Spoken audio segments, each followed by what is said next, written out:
last few weeks of service as director at the lab. Soon he'll transition to being professor at the Cornell Lab of Ornithology after this. Fitz joins us from today here in Summery, Ithaca, New York. Welcome, John Fitzpatrick. Thank you. Great to be here. Thanks, Chris.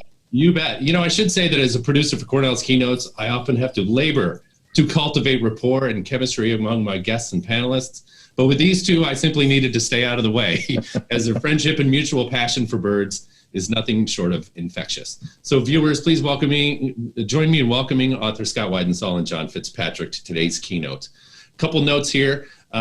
Scott and Fitz will be chatting throughout. I'll be joining for Q&A afterward, but we are interested in your questions and your comments as well. So if you click the top right, the chat dialog box in the top right of your video player, that's where you'll submit your questions, and we'll take those at the end. Another quick programming note, we are live right now, but this event is also being recorded, and you may view it at the same URL shortly afterward today. So I will stay out of the way and return later with your questions and comments. John Fitzpatrick, please take it away. Great. Thank you very much, Chris. It's fantastic to be here as people are beginning to trickle back in to the Cornell Lab of Ornithology after the pandemic. Always excited to spend some time with my good friend, longtime colleague, Scott Weidensaul. And Scott, I've been meaning to ask you this question. You've with 30 books on your resume and a couple of pretty good pieces of work already on bird migration, including Living on the Wind, which got you almost there for the Pulitzer Prize. I'm wondering what prompted you to decide to do another big project on bird migration? Well, I mean, because we've learned so much about bird migration in the 20 plus years since Living on the Wind came out. I mean, I think every age thinks it's a golden age, but this really does feel like something different for our understanding of migration. You know, understanding the physiology of bird migration, how birds are able to do the extraordinary things they do, our understanding of where they're going and in what numbers, and at a granular level of detail that we've never had before. And of course, the lab is a big part of that revolution. I mean, a lot of what we know about bird migration is coming out of the lab. So it's been 22, 23 years since Living on the Wind came out. And, you know, in that time, not only has our understanding of the science improved dramatically, but the conservation landscape facing migratory birds has changed dramatically as well, for the better in some cases and for the worse in others. And so it seemed like a really good time to revisit that. We are at a crucial point right now for migratory birds and their conservation around the world, and that's something I'm sure you and I are going to talk a little bit more about here this afternoon. Certainly true. Yeah, we'll be talking a bit about that. It occurs to me, by the way, as you're talking, that I feel really fortunate to have you here in one piece, given the story that you start your book with about coming face to face with a grizzly bear. Well, the irony is I never actually came face to face with a grizzly bear, you know, practically ran me over, but my friends, I should say, I've been working for a number of years with friends and colleagues up at Denali National Park in Alaska, where we're studying the migration of about half a dozen or so species of thrushes and warblers and sparrows that breed in the park. And of course, Central Alaska, you know, you're not the top of the food chain. And so we're always keeping an eye out for grizzly bears. We're always keeping an eye out for angry moose. And we've had some encounters, and one in particular that I use in a really shameless way to jumpstart the book, where, you know, we were being really careful right up until we weren't being really careful. But everything worked out okay. The bear did what it was supposed to do. Happy that you're here to talk about it. So we're always enjoy talking about birds, and I'm impressed. I continue to be impressed. I'm about to turn 70 years old. I've been birding since I was 5, and birds just keep impressing me about how powerful they are. I love to use this image of a snowy owl, by the way, just to get. You don't have to know a thing about birds at all to just know that you're in love with them. Seeing things like this, and of course, you know a lot about this bird. We'll get to that in a second. But I like to emphasize the powers that birds have. And for hundreds of years, they've been recognized as being incredible tools for understanding how nature works. If you can you start looking at all of the laws and principles in ecology and evolution and animal behavior and natural resource management and a whole bunch of other disciplines. All of them have in their roots early discoveries based on work on birds. So they're just fantastic scientific research tools. Both you and I have spent careers taking advantage of that. But that's not all they are. And that's the most amazing thing about birds is they have these other powers. They're tremendously sensitive indicators of how the environment is doing. They are barometers of local habitat change. This makes them really important in a conservation context. And again, we'll get to that with a couple of examples in a few minutes. The other thing, which is, of course, the theme of your book, is that billions of them, that's billions with a B, migrate across the planet twice a year. And in that respect, they really represent a heartbeat of the Earth's annual cycle. And we'll actually be seeing a little examples of the heartbeat in action here in a couple of minutes. They teach us a lot these days, especially about climate change but finally, and arguably the most important, they appeal to all the spiritual and aesthetic and emotional parts of our character. They hit that side of our brain as well as the intellectual side. And it's no accident that poets and songwriters through the ages have, used images and sounds of birds and musicians and so on. All of these four things come together in this one group of organisms. There's nothing else on the planet like it. That's right. And I think all of those things, and especially that final point, were really evident last year during the pandemic when so many people, suffering through one of the most, traumatizing events of their lives, discovered the power and the solace of birds. That we were stuck in our houses, we were stuck in our little tiny worlds, but these migratory birds were bringing the world to our backyards every spring. And I cannot remember a time when we needed that as badly as we did last year. Oh boy, is that ever true? Absolutely. And in a remarkable variety of places, in the middle of cities even, people talking about suddenly recognizing that there are sounds of birds that they hadn't ever heard before. Yeah. I mean, so many people thought it was, the birds were moving into the cities because the cities had gone quiet, but the birds have always been there. We just haven't noticed because we've been too busy, we've been too noisy, and we've been too distracted. But last year, a lot of us finally had had that moment to take a step back and take a breath and recognize what was going on around us. There have actually been a couple of studies now already out that showed that in certain places, birds actually did change the frequency, the pitch of their songs. Evidently in response to the fact that they suddenly did not have to deal with the human soundscape anymore. So they didn't have to yell over us. That's right. Yeah. That's right. So these principles that we're looking at here next to the snowy owl, these are basically principles that helped build a place like the Cornell Lab of Ornithology. We have a bunch of, and we experienced firsthand some of this increased interest in nature and awareness of birds by some of the projects that we offer online, Bird Academy courses and eBird. Participation in citizen science projects shot through the roof this year as people began to discover how cool birds are. Well, and you made it very easy for me because anytime somebody who was new to birds said, I want to learn more about birds. What should I do? It's very easy to just point them at the lab's websites and said everything you need to know about birds is right there at the Cornell Lab of Ornithology's websites. That's nice. Thanks for the points.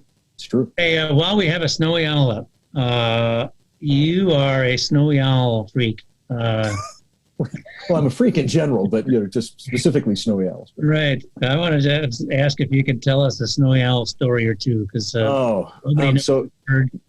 with the possible exception of Denver Holt, nobody knows this bird as well. Well, there's a lot of people who know these birds a lot better than I do. Frankly, Denver's one of them.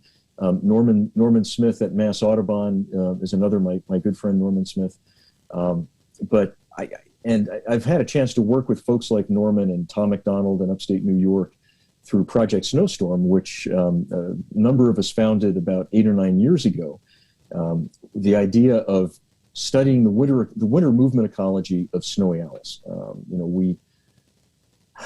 It's funny, we actually knew more about the breeding ecology of snowy owls up in the far distant Arctic than we did about what they do when they come down to the northern United States and southern Canada with us. The assumption had always been, these were starving birds that were driven south by hunger from the Arctic because of collapses in their food population, and they're just going to kind of wander around down here until they starve to death. And almost none of that is true. These big eruptions we see are the result of highly productive breeding seasons for the most part. And so what we've been doing for the last 8 years is putting these GPS GSM transmitters on the back of snowy owls, which give us astoundingly precise data. I mean, like sometimes every 6 seconds we get a latitude, longitude, altitude, and flight speed. Wow. So we get incredibly granular information about these birds. And we've tagged about 90 snowy owls, more or less, from the Great Plains east to New England and south to the Delmarva. And because Project Snowstorm is entirely funded by small crowdfunding donations, all the data we have from it, like the tracking maps like this one, this is for a bird on the coast of Maine that we trapped at Portland Airport and relocated to Rachel Carson Wildlife Refuge. All that tracking information is publicly available. You can get into these interactive maps, see where the bird was, minute to minute, day by day. It doesn't tell you exactly where the bird is right now for the safety of the bird. And even though we're primarily interested in their winter ecology, of course, these birds go back up into the Arctic to breed. And so over the years, we've gotten, this tremendous amount of information about the migratory routes of snowy owls, primarily, as I said, in the Great Plains and the Northeast. We haven't really been doing any work in the Pacific Northwest yet, but it's been a ton of fun. Now, I have to admit that before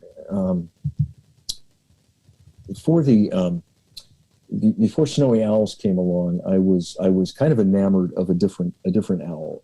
I feel like I should give a shout out here to my all-time favorite owl, which is the Northern Sahu owl. About the size of a soda can. They weigh about as much as a robin. I've been working with a group in Pennsylvania through the Ned Smith Center for Nature and Art for the last 25 years. We've banded about 12,000 of these little fluff balls, and we're still learning a lot about them. We're really hoping to capitalize on the growing MODIS wildlife tracking system to find out, just exactly where these birds are going. Because, so you're catching these almost entirely during migration, right? We're getting them entirely during migration. Yeah, we're catching them in October and November. We set up mist nets in the woods, and we play an audio lure of their call that sounds like a garbage truck backing up. Mm-hmm. And some nights we'll catch half a dozen, and some nights we'll catch 40. We just never. Amazing. So I've always been told, ever since I knew about saw-whet owls, people who knew about birds said, they're way more common than you think. It's really hard to run into a saw-whet owl. It is. But I gather that you think that's accurate. There's more. I do. In fact, over the years, I'm trying to think. I think I have run into 2 saw-whet owls that I did not either catch in my net or follow with a radio receiver because we had a transmitter on it. They're super common. They're just really rarely seen and really good at hiding. Even when you have a radio transmitter on one of these things, it takes no time at all to find the tree the bird is roosting in. It takes a really long time to find the bird in the tree. I'm sure every birder in the Northeast, every birder probably in the wooded parts of North America have walked past a saw-whet owl at least once without knowing it. I'm sure. Those little pine cones in the tree. Mm-hmm. Well, it's a fairly long distance migrant too, right? And yeah, we don't really know how far they go because we only have a sense of their migration route from where people have put banding stations, and those are mostly concentrated in the Northeast and the Great Lakes. Saw-whet owls breed all the way down into southern Mexico in the highlands of Mexico. And some of my colleagues in the Sierra Gorda Mountains in northeastern Mexico say they seem to see an increase in the number of saw-whets during our winter, which may be migrants coming down into Mexico, but we don't really yet know how far south they go. Yeah. Yeah, amazing. Speaking of long distance migrants, the champions in the world arguably are those shorebirds and terns that breed in the high Arctic, and some of them winter well down into South America, even all the way down to coast of Chile and Tierra del Fuego. There's a bunch of just amazing oh my stories about these birds. Tell us a couple of these stories, and there's some features of these birds' behaviors that still defy science in terms of how they do these things. But we got a little semi here. Yeah, it's a little semi-palmated sandpipers. I mean, these things are 6 inches long and they weigh a little less than an ounce.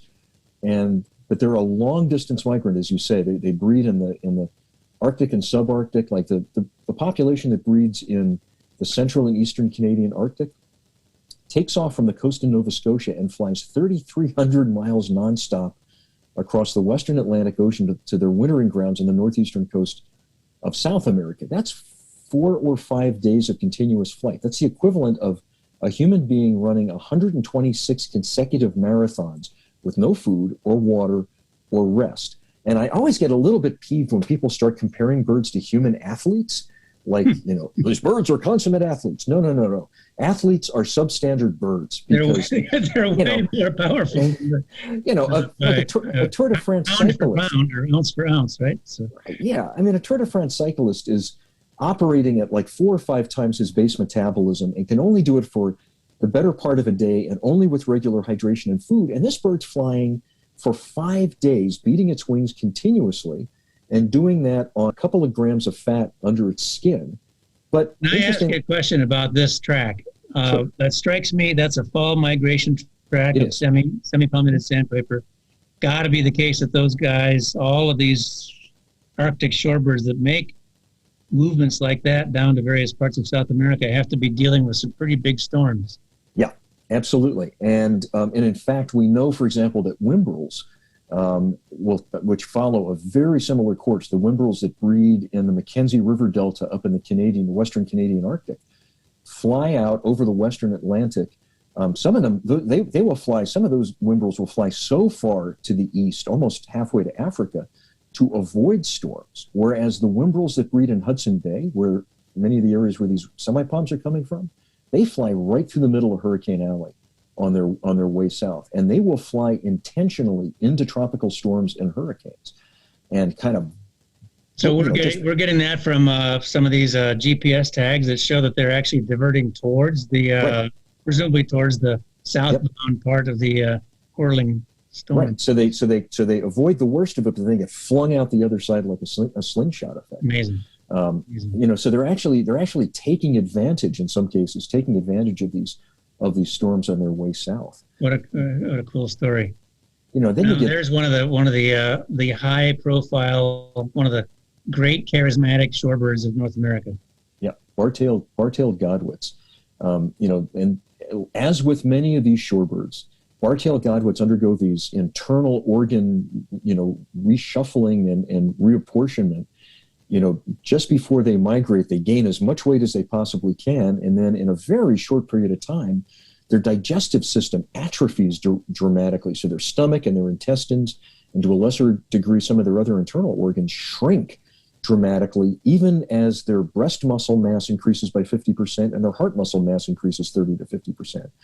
But they don't need their digestive system for the next couple of weeks, but they do need their flight muscles, because these birds make the longest nonstop flight of any land bird on the planet, up to 11 days, 7,700 miles across the widest part of the Pacific Ocean, from Alaska to New Zealand and the coast of Australia. And you've pointed this out before, Fitz, that the adult mortality rate among these birds is extremely low. That would kill us in a heartbeat, but it almost never kills these birds, which have a lifespan of like 25 or 30 years. So these bar-tailed Godwits are flying like 18,000 miles a year every year. Yeah, and really importantly, these are among the birds that during the spring route actually go a different route. They go basically right up the Asian coast and almost every single one of them spends an over a recharge time in these incredibly rich tidal flats of the Yellow Sea before then making the next run up to the Arctic, Siberia, or Alaska. Mm-hmm. And turns out the Yellow Sea basically Times Square for that East Asian, Australasian flyway. And the Yellow Sea has been decimated by coastal development in South Korea and China. And as a consequence of a lot of people's work, a lot of NGOs' work on the Yellow Sea and in China, 2018, China actually declared a moratorium on developing additional coastal areas, specifically in order to be able to preserve what remains of the tidal flats of the Yellow Sea. Pretty remarkable change in the behavior of that government. Very exciting. Right. Yeah, in fact, I was over there in the spring of 2018, reporting on the Yellow Sea for this new book, and expecting that this was going to be a really, really depressing chapter to write. And then just a couple of months before I got there, the Chinese government declared this moratorium. And,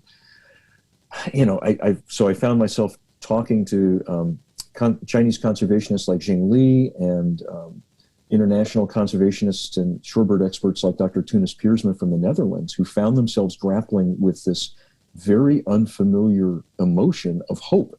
Of actual good news. Yeah, actual good news. Yeah, I'm happy to say that the Cornell lab actually played a small role in that by having done a few really pivotal pieces of film that made their way in 4 or 5 different languages through the whole Asian area on up to the top of government, and combined with efforts by the Paulson Institute and several other not-for-profits, helped actually convince people that this was a resource that that bared huge pride for China. Yeah, so, I think you're being much too modest about the lab's role in that, Fitz. I mean, those videos that Garrick Vinn and others shot were really pivotal in that, I think.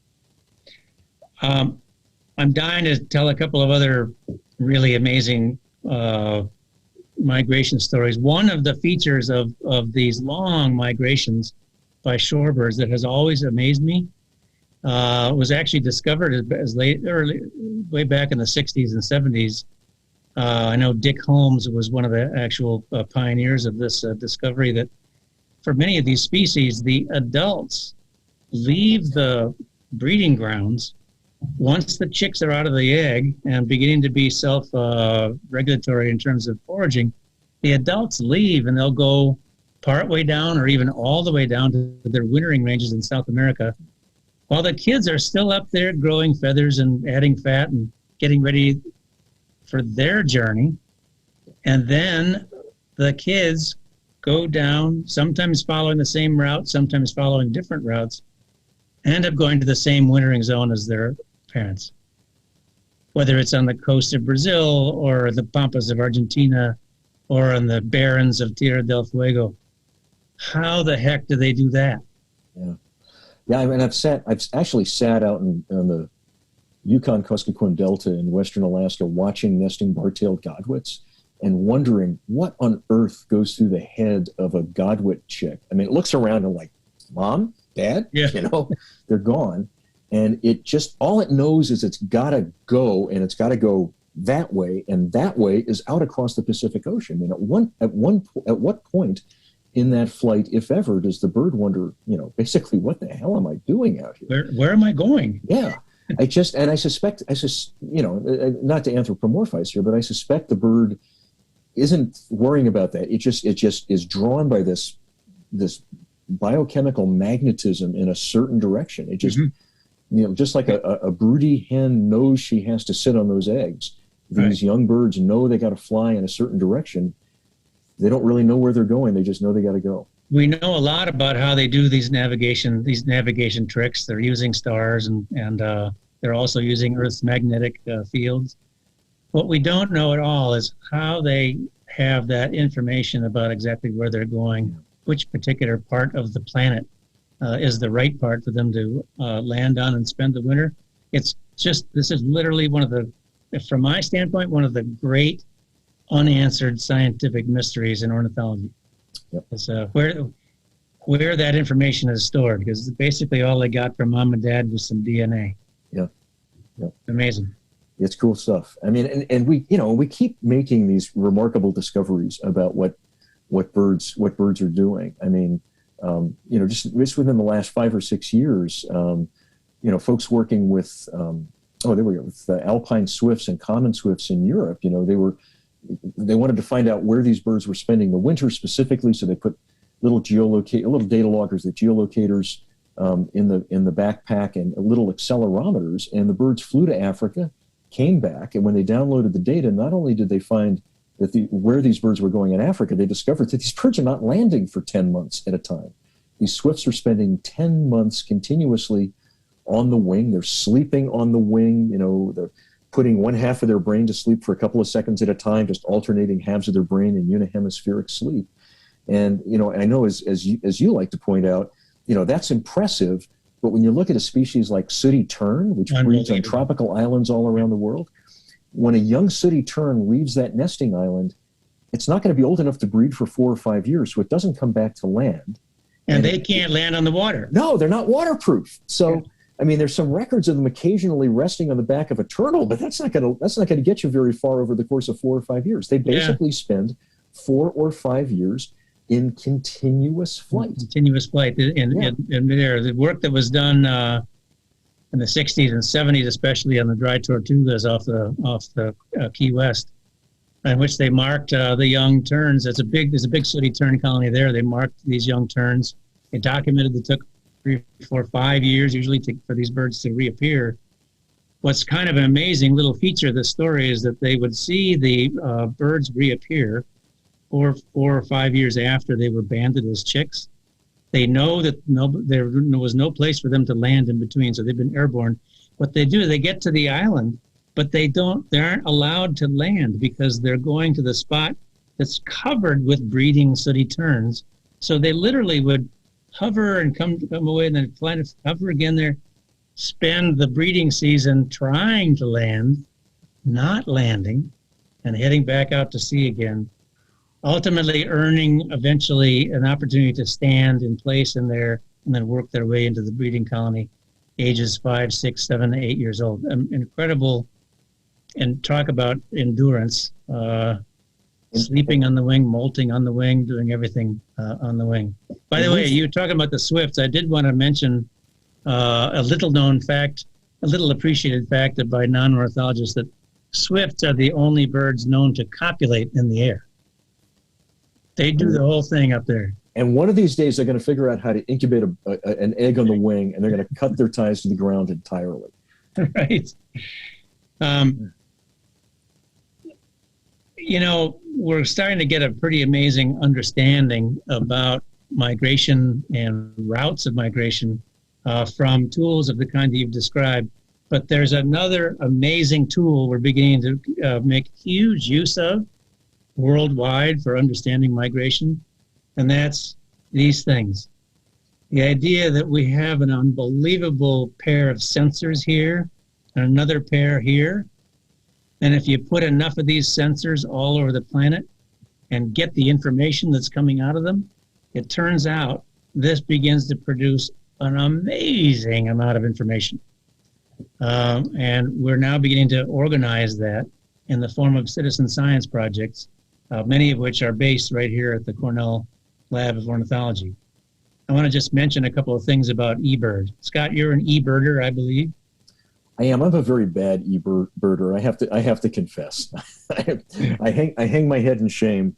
But eBird. I mean, if you only had one legacy in your tenure at the lab, Fitz, if eBird was your only legacy, that would be a towering achievement. Because thanks. It's one I'm proud of, and of course I share with a large number of other people who've helped build this thing. It's now the world's largest citizen science project. We just crossed the threshold of 1 billion bird observations. We're getting about 1 million to 1.5 million checklists from birders every month from all over the world, from every country in the world. And the consequence of this is that we can put together some really pretty amazing information about where they're going, how long they're spending at different parts of their habitats. Here's a map, for example, of the annual cycle of one of our favorite eastern North American warblers, the Magnolia Warbler, often called the most gorgeous of all the warblers. Look at the tiny little range where most Magnolia warblers winter, and then they come up and very widespread across the boreal forests, migrating through eastern North America and back down to this really tiny wintering zone. This map is the one, this and others like it are ones that we began to tell us at the lab, we need to invest in partnerships with people who live and work in the Yucatan Peninsula and the Mayan corridor there, Guatemala and Belize, because that area harbors a lot of the birds that breed in North America in winter in Central America.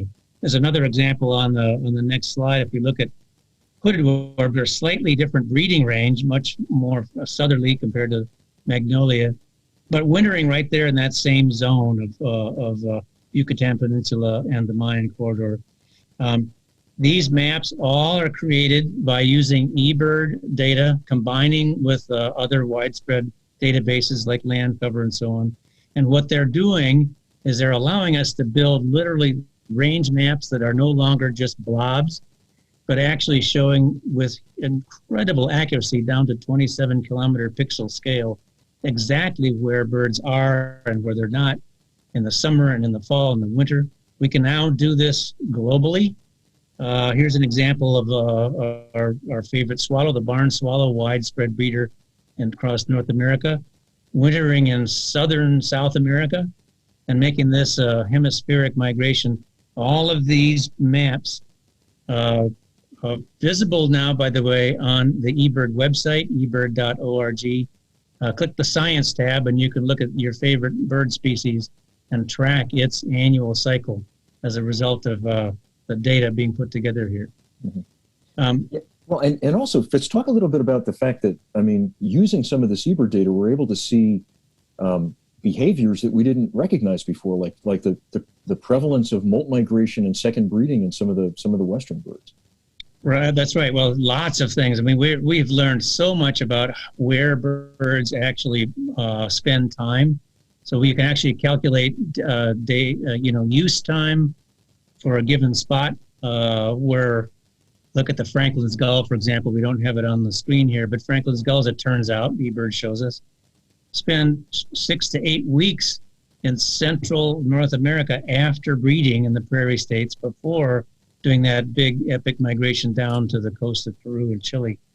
We're learning about the clockwise pattern. Birds tend to fly up towards using the winds in central continental North America in the spring, and they tend to use the fall frontal boundaries in the fall farther east. So we're actually learning a lot about the migration pathways.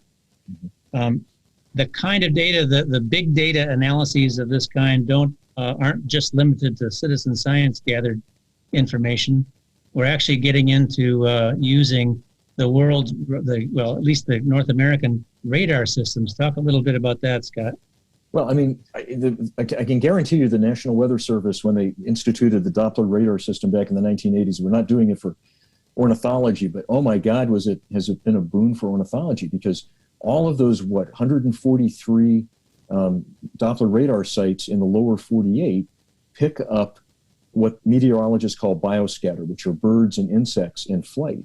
And, work that Andrew Farnsworth and others at the lab have done in, kind of automating, taking this enormous advance in computing power and automating all of these scans from all of these sites over the course of a single night, and then putting that into Birdcast on the lab's website. So this was May 14th and 15th of this year, just last month.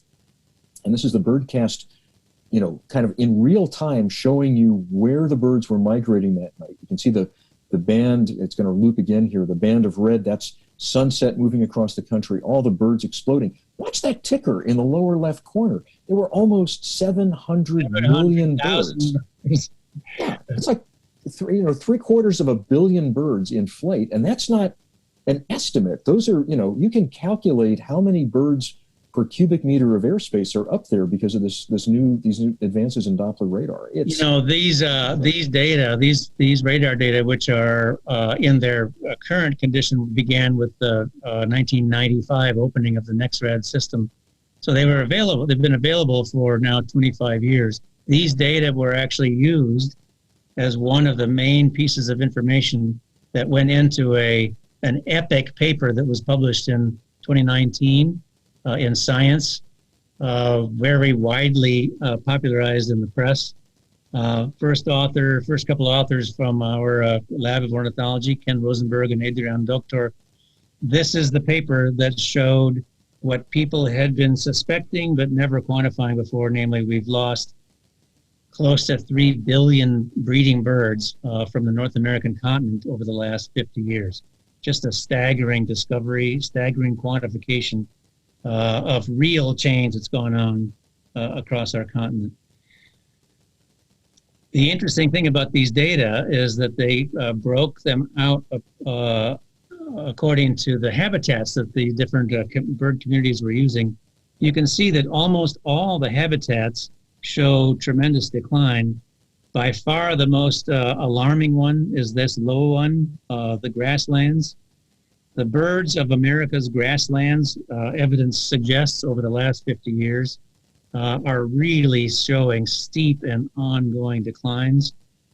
Tell us about the opposite pattern. Well, I think that's one thing. I mean, look, the news out of this paper was pretty grim, and I think it confirmed what those of us who've been birding for more than a few decades have always known, that we have fewer birds today than we did. But instead of looking at the bottom of the chart, I would point out that at the top of the chart, look what happened with wetland birds. Waterfowl, wading birds like herons and egrets and ibises, rails, their numbers have surged back up dramatically over the last 50 years or so. And the reason for that is that starting in the 1980s, when waterfowl populations cratered because of habitat loss and drought, we as a society started pouring serious money and serious legal protection into habitat restoration and protection for wetland habitats. And, we made a difference for those birds. And so I would argue that for the group of birds that are in the worst shape today, like grassland birds like greater prairie chickens and upland sandpipers and LeConte sparrows, where habitat loss is, the biggest driver in the declines of these birds, we can do the same thing for the birds that are in the worst shape. Now, there's a lot of other challenges, and it's not all quite that straightforward. I mean, if you're talking about aerial insectivores like swallows and swifts, the insect apocalypse is a problem. Neonicotinoid insecticides and other insecticides are a problem. But we can start to make a difference for these birds right away. Yeah, and the point is that a lot of birds, like those wetland birds that you're talking about, show that if you actually fix the problem, they're very resilient and they'll make it. Now, eBird is actually giving us a chance to ask questions at a much more recent time scale. Questions about just the last 15 years. We have some very, very early unpublished information that you're looking at right here that are examples of what we're about to be, I think, is about to be exploding on the scene in terms of the ability of eBird to provide really important information for conservation. These are very finely detailed trend maps from data gathered between 2007 and 2019. You can see just a couple of examples here. Bald eagle, blue across its whole range, basically population increase range-wide. Compare it with a couple of surprises. Look at the great blue heron. Population declines very significantly, basically across its whole range. Why? We've got to actually figure that out. We don't know the answer. Let's go to the next slide and just show, generally speaking, what these trend maps are showing us is no two birds are the same. Some birds are doing great. House wren in the upper left being a great example, especially up there in the grassland and prairie communities. Whereas other birds, spotted towhee in this example, lazuli bunting, some areas significant declines, other areas of actually quite significant population growth. What these maps and the eBird data producing the analyses that give us these maps going to be hugely important in understanding conservation solutions going forward. Let's go to some discussions about abundance. You've got a story. We're not going to have much time to tell it, but whip us through a story about the falcons in Asia. Well, this is something I had a chance to talk about this at one of the evening seminars at the lab a couple of years ago. About 10 years ago, word came out of a really remote part of northeastern India called Nagaland, a little bit of India that sticks up between China and Myanmar. Stories about literally millions and millions of Amor Falcons, which are about the size of an American kestrel. They're highly insectivorous. They have the longest migration of any raptor on Earth. They migrate from Siberia and Mongolia and northern China across the Indian Ocean and down into southern Africa every year, about 18,000 miles. And in October and November, they gather up in tremendous numbers in Nagaland, in this rather troubled part of the world. You can see all those red borders on this Google map. I mean, China and India went to war over that land in the 60s, and they almost did again last year. The reason we found out about the falcons was because the Indian conservationists who stumbled upon these concentrations also discovered the local villagers were killing about 140,000 of them a year not for food for themselves. They were plucking them and selling them in larger cities for cash money. And conservationists were outraged and alarmed, and they sat down with the communities and the community leaders and explained that this was endangering these falcons. And to their shock, the people in the communities in villages like Pangti said, "Okay, we'll stop," and they did completely. Amazing story. Amazing story. So in the fall of 2017, I and a handful of colleagues, after about 2 years of planning, got into this part of Nagaland, and it is not an easy place to get into. These are the worst roads I have been on in a lifetime of traveling bad roads. But I have to tell you, it was one of the greatest spectacles I have ever seen to watch tens to hundreds of thousands of falcons coming off their roosts at daybreak. Concentrations like this went on for hours, just waves and waves of birds rising up out of the trees, fanning out. What they're doing in this part of Nagaland is feeding on termites that are emerging on their mating flights at the end of the seasonal monsoon rains. And they're bulking up, they're filling their gas tanks before they make this epic overwater crossing 2,400 miles across the Indian Ocean. And the folks that were once trapping these falcons have now formed protective unions to guard the roost sites. They're serving as guides for the relatively small handful of tourists that make it in there every year. Yeah, what a great story. Just an amazing place. We're going to go now to we're going to kind of end on a pretty amazing story that you've actually been able to take part in this year, Scott. It's a story about a curlew, and I want to give it a quick background on curlews. There are 8 species of curlews around the world. And several of them have several different subspecies. Every single population of curlews of every species are declining right now. Some of them actually quite precipitously. And actually, as you know well, Scott, 2 of the species of curlews have gone extinct. In the New World, the Eskimo Curlew, totally extinct as of the late 1800s, early 1900s. In the Old World, the slender-billed curlew. But the star of the story we're going to tell right now is the whimbrel, which used to be called the Hudsonian curlew. It's a North American curlew. And the whimbrel is one of these long-distance flyers. Curlews themselves are very charismatic birds. And the whimbrel is now known, the big population that uses the east coast of North America as a staging ground. Winters in eastern South America, breeds up around Hudson Bay. That population has been dramatically reduced, even over just the last 20 years. We can go to the next slide. You'll see a count of whimbrels on the Delmarva Peninsula, Delaware and Virginia, from just the mid-1990s to the count that was done last year, a 70% decline in the whimbrel population on the East Coast, North America. Quite a few different reasons for this, but the point is what this recalls is our own other curlew species that's totally extinct, namely the Eskimo curlew, which was once in the 1800s described, next slide, as the one of the most abundant shorebirds of North America. Let's advance to the next slide, show you an image created by one of our longtime artists at the Lab of O, showing you what it must have been like to see huge flocks. They were sometimes 50 acres of curlews in one sitting. But beginning with the end of the passenger pigeon era, the market hunters moved west and called this bird prairie pigeon because it reminded them of the flocks of passenger pigeons. And they took them all. And I know, Scott, you and I both grew up lamenting the fact that we would never get to see flocks of curlews like this again because of what we did in the 1800s. Today, final slide here, the Eskimo Curlew is a memory.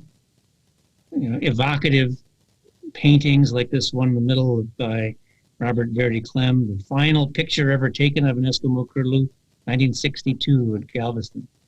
Then there's this great conservation classic book of 1954, Last of the Curlews. So this is how we think of the loss of abundance in curlews.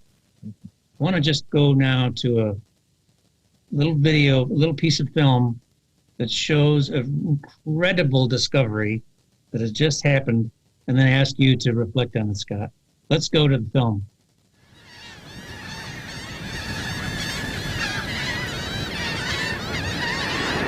It's May 16th, and it's pretty close to a full moon, so the tides are extreme, and the whimbrel will be concentrated at a few spots, so it's a really great time to count them.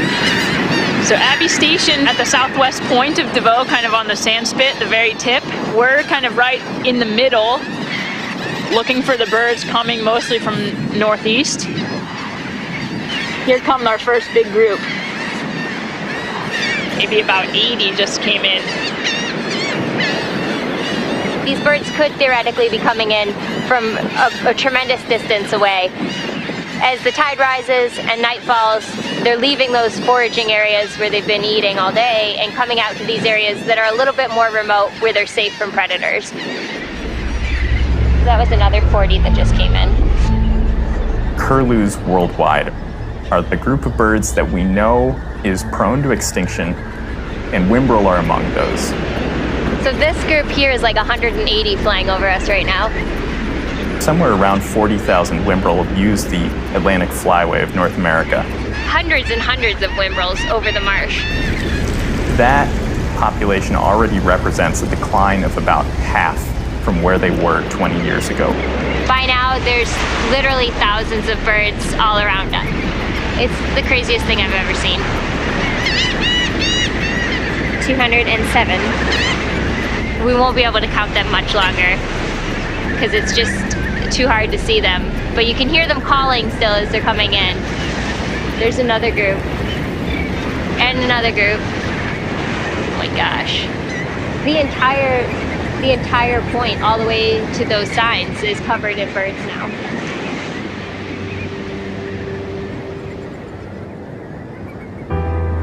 We were all tallying our numbers, and it took quite a while to go through our notes. 64, 175. I remember I wrote down the numbers from all the parties. 140, 700. And could not believe it. 65, 400, 750, 207. Holy moly. It's a lot of birds. A lot of whimbrel. Yeah. It was about 19,500 birds. That blew my mind, because that's half, literally half, of estimates of how many whimbrel there are on the Atlantic coast. For all of them to be coming in to roost on this one tiny island, that blew my mind. We've never encountered this many whimbrel in any one spot anywhere else in the world. That is unique. That means that DeVoe is a really special place. A discovery of this size really seemed impossible. How could there be a half of the estimated population at one place? And personally, in my backyard in South Carolina. There are certain things that we should refuse to destroy, and those things that we should refuse to destroy, those things that really define us, that make us unique, that bring us together. And in South Carolina, by preserving those places, we have refused to destroy the best part of us. We've created good habitat for Wimbrel to give them a chance, and we just have a responsibility to do what we can to keep them from becoming extinct, because we know that the future of that species is in our hands. We know how the decline of Wimbrel potentially ends. We know how that story could end. But their population size is still large enough at this moment that we have the time to do something before it's too late. Seeing thousands of Wimbrel come into roost at night, it kind of just gives you hope that, so many birds exist. It's one of the most phenomenal sights I've ever seen in my life. I don't think there's anybody that doesn't love a beautiful thing. You don't even have to know what they're called, what the birds are. And you watch them come in on that sunset. And you have to be amazed, you have to be astounded. And you have to be proud to know that that's here.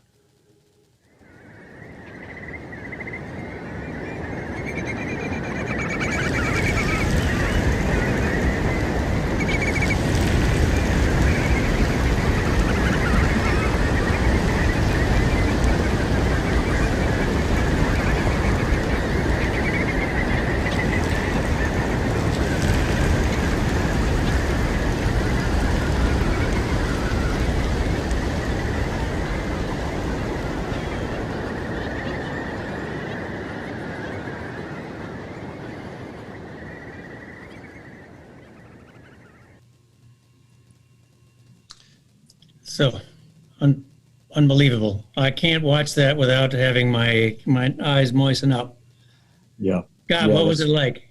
It was incredible. In a lifetime of chasing birds, for a whole lot of different reasons, including the Eskimo Curlew, to be out on DeVoe banks at dusk and watch tens of thousands of Wimbrel coming in. I mean, at one point, it was almost completely dark, and a flock of about 1,000 Wimbrel came by at head height.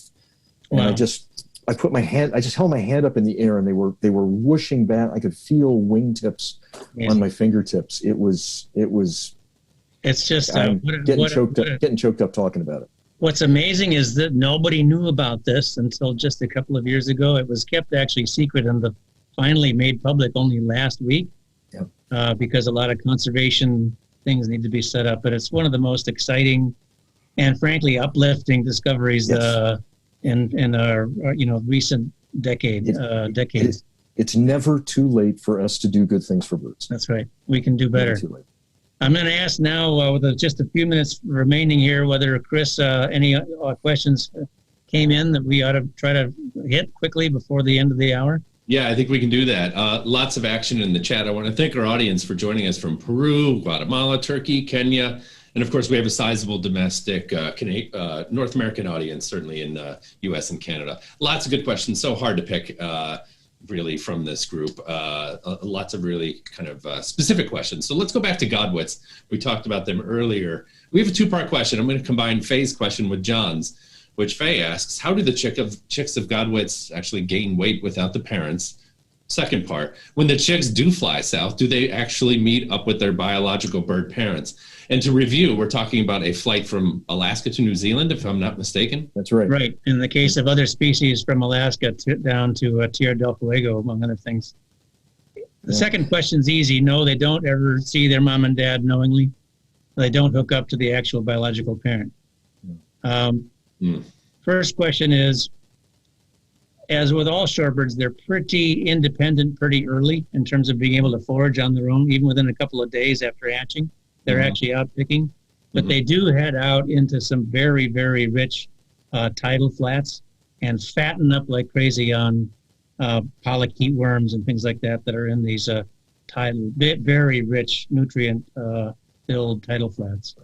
Yeah, especially along the northern side, like the Bristol Bay side of the Alaska Peninsula, you have these tidal estuaries at the mouths of rivers like the Ickigik, where the tide goes out and you have these immense mud flats. And just as on the Yellow Sea in China, as Fitz said, they're full of invertebrate food. And it's just a buffet for these birds. I mean, it's called hyperphagia. It's binge feeding, where they just binging exactly continuously. And they flip a metabolic switch in their body that they start laying on fat at a really insane level. And by the way, these birds lose literally half their body weight during that single flight down to the wintering ground. Yeah, so good point, and that's related to a question that Bruce had. I think you may have answered it, but Bruce asks, is there something unique about bird metabolism, like the fat biochemistry involved in it, that actually permits these long periods of extreme, muscle exertion and starvation? So, are we talking about just kind of piling on the fat and hitting those reserves throughout these long sustained flights? Is that how this works? Well, in part, I mean, they're using fat for fuel, but fat doesn't produce much in the way of metabolic water. So they've got a real issue with water balance. So what a lot of birds do is they actually start catabolizing their internal organs to create the metabolic water that they need to keep their water balance. And they've actually done some work with trans-Saharan migrants, songbirds moving from Africa back up into Europe, where they have found, crossing the Sahara, some of these birds actually starved to death because they ran out of fat supplies, but their water balance was still normal because they were still able to draw off what they had stored in their internal organs. So they're not just filling their gas tanks, they're kind of filling their water reservoirs as well. By the way, some of those trans-Saharan migrants are now known to gain enormous altitude as they get up over the Sahara, presumably to get away from all that heat. Yeah, I want to squeeze in one more question. I think the answer is relatively short. Polly, who asks, and had some other good questions also in the chat, but wonders why and how and when would a bird's name change? What's the thought process around that? When are those decisions made? Did you say that's a short question? Oh. It's a short question, maybe a long answer. It's a really long answer. I'm gonna give it a quick and dirty. Up until recently, the main reason for name changes has been new information.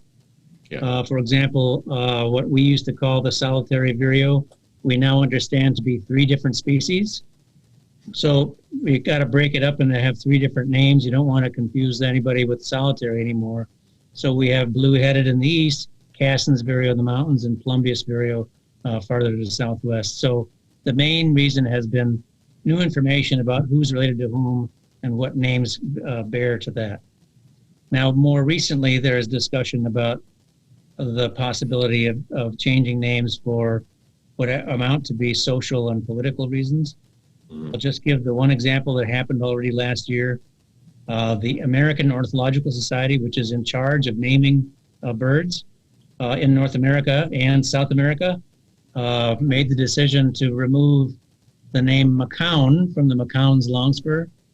General McCown served in the Confederate Army, and a lot of pushback about having Confederate generals be honored in bird names. Fortunately, this longspur has a particularly thick bill for longspurs, so it became the thick-billed longspur.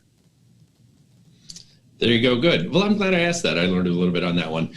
So Scott Weidensaw, John Fitzpatrick, it's been a pleasure. I want to thank our audience for an especially active chat today. It's certainly made things interesting, and lovely data, and some of the footage that you shared was great. Scott, best of luck with the release of your new book. I know it's a smash hit already. I encourage the audience to check it out. It's called The World on the Wing, The Global Odyssey of Migratory Birds.